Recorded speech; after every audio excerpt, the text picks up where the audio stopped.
there's something that's become more popular in the last few years than even the term AI slop, that word would be psyop. It's become this term people just casually throw around, and it feels like it's become internet shorthand for a major news event that someone thinks hasn't happened organically. Instead, it's been carefully coordinated by some, usually unspecified group. So I'm not going to talk about what a psyop is and where it came from. There's lots of videos on that topic. I'm sure it's been done to death. And if you clicked on this video, you don't need me to over-explain things. I'm assuming you know the words, and so maybe you're like me and you enjoy the subject broadly for entertainment purposes. And I think when you use a word repeatedly, we all get desensitized to the real meaning of it, kind of like what happened to the word literally, which if you look at it in the dictionary these days has ended up becoming this odd, backwards kind of word that means what it used to mean, but it also means the exact opposite of the original meaning. And now just using the word is confusing if you think about it too much.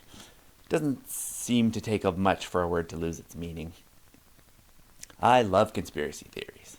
It's creative, and I like hearing other people's ideas, especially the far out ones. It doesn't matter to me if it's so way out that it can't possibly be true. I like stories about loosh farming. I like the idea that when I die, some extra-dimensional beings are going to try to convince me to walk into the light. And I'm going to have to decide if these beings are looking out for me and helping me into the next life, or if they're extra-dimensional parasites trying to convince me to walk into some sort of spiritual wood chipper. It's not something I would have ever thought about otherwise. And what is the deal with those old world fairs they used to have? Conspiracy theories have become a unique method of storytelling or myth-making. It's a theory about the unknown, trying to solve a mystery, but working with very little practical information. The organizations that are the perpetrators of these acts, the CIA, the Illuminati, Bilderberg, the WEF, they've sort of become these monolithic villains, pulling the strings and causing massive ripples in society with a wave of their hand. And of course, there's always people who dismiss conspiracy theories and psyops. Same way people dismiss fairy tales and religious myths. I think they're a vehicle for trying to explain things outside of the normal realm you inhabit. We have an intuitive understanding that there are things we will never truly get to know. Monolithic organizations so distant to the individual, yet we know they take actions that affect most people's daily lives. Even the fact that we group all these organizations together in a sort of a shorthand way, and we put this label on them that they're almost beyond belief. It's difficult to truly wrap our minds around these large narratives, and so it seems like this grandiosity they hold is also what helps a lot of people to disregard them. I like using other people's theories to help me form my own thoughts and ideas about what might be going on and how things might work. And I think that's what's important, because no matter how hard you want it to be true, the vast majority of us have no idea what is really going on out there. We have access to a limited cross-section of the world, and thinking you've got key information to explain it all is a bit silly. But even though we can't necessarily prove things, we can still get some benefit out of it as a story. It can have symbolism, it can take abstract concepts and change the way we look at things, and maybe put some part of our mind to rest, give us some small satisfaction explaining a mystery in our life. Point just being, we have only small pieces of the puzzle, and you can make theories around it without taking it to some extreme, and acting as if those theories are the same things as facts. What I think happens a lot, people formulate theories, maybe they've done extensive research on the internet, or they have a friend who claims to be knowledgeable, so they have this specific piece of information. They might have had it for a long time, and for whatever reason, they believe it's true. I've noticed this trend seems to happen when it comes to the belief of UFOs. Most people are either firmly in one camp or in the other, that aliens definitely exist or no they don't. And I think some people can hear one convincing argument or one person's eyewitness testimony or a belief they've held on to for a really long time, and then they're off to the races with where that leads them. Does the government know? What are the different reasons aliens would be doing here? Why are they kidnapping people? What kinds of alien technology does the government have? What kinds of powers do the aliens have? Are they extra-dimensional? And what are the different reasons they would lie to us about aliens not existing? It's a big subject, and it mostly revolves around the psyop. Is the government trying to cover up the existence of aliens and convince us they don't exist? Or are they leading us on in trying to convince us they do exist when they really don't, using it as a distraction from other real shit that's going on, and as a cover for, testing secret technology, aircraft, or whatever. And that leads to an important question that I want to talk about later. If this is a cover-up, which direction does the cover-up go in? Because it could easily go either way. Something I think is important, and that's that we've never had any convincing evidence of aliens. No bodies, no craft, no intercepted communications, no physical evidence at all. Just a lot of abduction stories, stories of people who supposedly worked at secret government facilities on alien technologies, or stories about seeing alien aircraft, but no one was able to get any tangible evidence, not even an interesting photo. Obama came out saying that aliens are true, but gee, sorry guys, I don't have any evidence either. Just take my word for it, okay? And while I don't discount the possibility that aliens exist, until I see some solid evidence, or at least some tangible way that the existence of aliens affects my life, I'm just living my life as if they don't exist, but I'm happy to be disproven otherwise. Of course, the internet is full of videos of alien aircraft, Tic Tacs and cigar-shaped things, the giant SUV-sized drones, but the time we're in now is an age where you can't believe what you see in photographs and on video at all. People are already regularly getting taken in by AI slap videos. You have to take a cynical view and assume it could be tampered with, because humans are great at deception, and so are the large language models. So you just can't trust it. So generally, people say all sorts of things are psyops lately. They think that Taylor Swift and Travis Kelce's wedding is a psyop, although to what end I'm not really sure. And people talk about recent movies like Him, Weapons, Frankenstein, and even older movies like Snake Eyes, that they have some hidden messages and some sort of deep state agenda. Pretty much anything you can think of, any major news story. People just blanket state it's a psyop, and for whatever reason, they also need to compulsively tell you all about it by embedding their secrets in film. Now people are saying Professor Zhang, who if you don't know is a high school English teacher who lives in China and has become really popular on YouTube. He's a guy who mixes conspiracy theories in with his teaching, and now people are saying he's a psyop. And what really prompted me to do this essay is just how authoritatively YouTubers and other online figures say, this is definitely a psyop, that is definitely a psyop. They project confidence and say it authoritatively, and occasionally there might be a good argument, but usually there's no good evidence or even a good argument to back up their claims. It's just a vague declaration. If things are being orchestrated by a powerful agency, the deep state of a country, or the collusion of different intelligence agencies, or a secret society, or a group of billionaires or corporate executives, if any of these groups are involved, I do assume that they have some of the smartest people on Earth working in these agencies, or being consulted in think tanks, and they have access to tremendous resources and decades of experience, then I'd assume they're probably going to do a good job of executing their plan. But when you are trying to prove something, you need some kind of proof. Otherwise, how do you differentiate yourself from someone who's just making things up for clicks? Going back to that thing I was talking about, whether aliens may or may not exist, is that as a casual observer, you really can't know which direction the conspiracy is going. And what I mean by that is, if someone is trying to manipulate you, they could be leading you in either of two opposite directions. And how do you know which direction the manipulation is going? To talk about this, I'll use a classic example, the Bavarian Illuminati. If you look back at early conspiracies, this might be the first one. You can find basic information on what this is about pretty much anywhere on the internet. Some guy named Adam Weishaupt founded it back in 1776, and the groups were supposed to be a way to counteract the power of the Jesuits. And over time, so the story goes, it evolved into a group trying to dominate and control the direction of world events.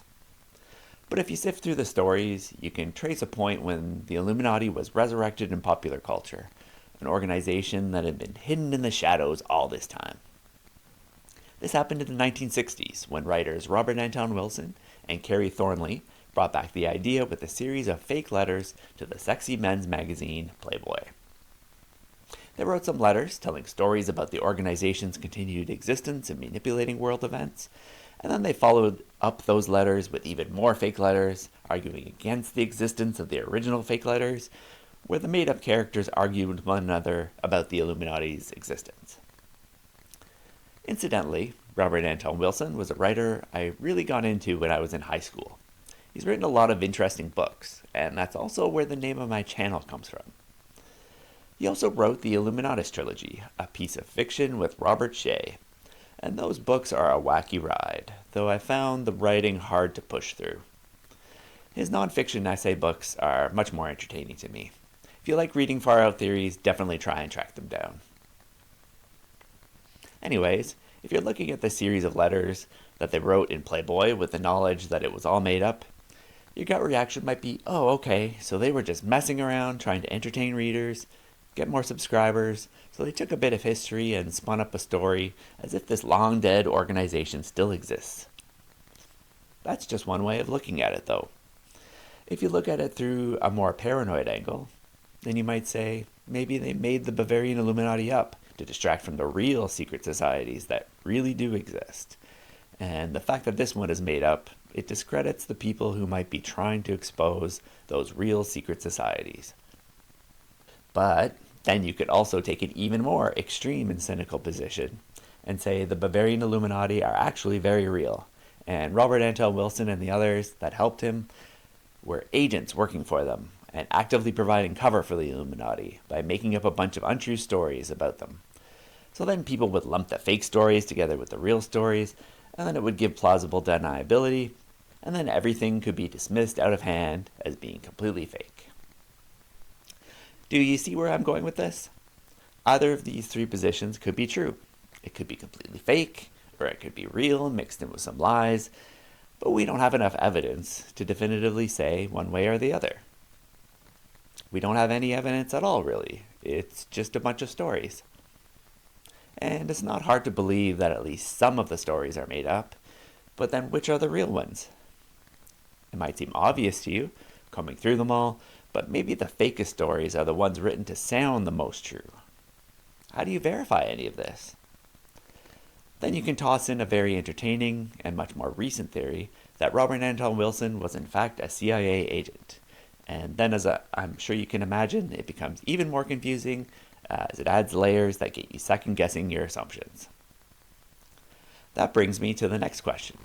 Can every theory on the internet we hear about possibly be true? Of course not. We know phony conspiracies get created all the time. People have all kinds of motivations to lie. They can make real theories look implausible, or maybe they just want to make up sensationalist stories to get clicks and make money. So then how can we know which ones are and which ones aren't? Well, we really can't, can we? Like I said, I try my best to keep an open mind about them, but you have to give it the same scrutiny you do when you hear new theories in scientific research. You pay attention to the evidence and view it all with healthy skepticism. Having said that, I do think there is one different angle that you can view these psyop theories through that you can't with a scientific theory. And that would be by examining the results of the events and ask the question, who is benefiting? For example, the tragedy that was also mass spectacle, 9/11, had a very clear list of people who benefited.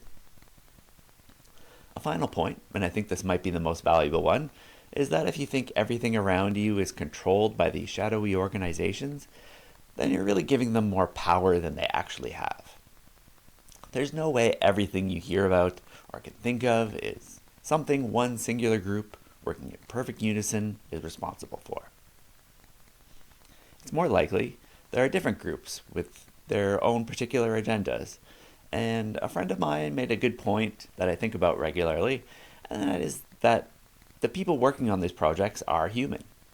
We know humans aren't perfect. They make mistakes, they have conflict among themselves, and have different motivations, so I think it's important to shake the idea of one all-powerful group acting in perfect unison and implementing their plan with a sort of hive mind execution.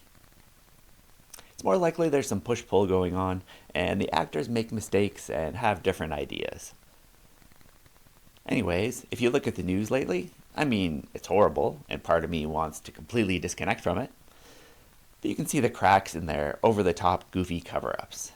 If they were executing plans perfectly, then we wouldn't even be talking about them. So with that segue, I obviously need to mention the Epstein files. They were released after I had written the script, and honestly, on rereading this, it does seem a little bit quaint when you see everything that's come out so far. People's minds are being blown about the stuff that's been considered standard knowledge to people who have been doing this research for years. It really does feel like conspiracy is becoming mainstream, because organizations have been poisoning the well for so long, shaming people for wanting to talk about real conspiracies that really affect our lives. And I'm sure there's some people watching this video who still cringe on hearing those words, because it's been so hammered into everyone's head that they are the fringe of society, that they're mentally ill, and they should be cast out for believing in nonsense. Hopefully some good comes of this, and if you were someone who used to dismiss it all as nonsense, maybe you can at least keep an open mind when someone has an alternative explanation for something. And if you're feeling really gutsy, if you have a friend that's always talked about this stuff, maybe you can remind them that they're not crazy, they were just ahead of the curve. It's corny, but I hope exposing all this tragedy and horror can actually help bring people together. Another thing I've noticed when the files got released, a certain percentage of the population just went really hard into ignoring the files completely. I can understand not wanting the negativity to affect you and just focusing on what's important in your own life. But it does have me curious as to what's going on. Have people been set up so they just cannot accept the horrors that are right in front of their face? I'm having a hard time understanding that part, but leave a comment if you have any theories. One last thought. Just remember that your perception is everything. Belief is the magic that people refer to in old cryptic writings. If there are mind-controlling psyops at work, then it's not too late to improve your own perception to stop them from controlling you.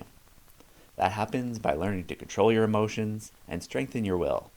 Because if you don't, then when times get hard, you're just going to do what you're told.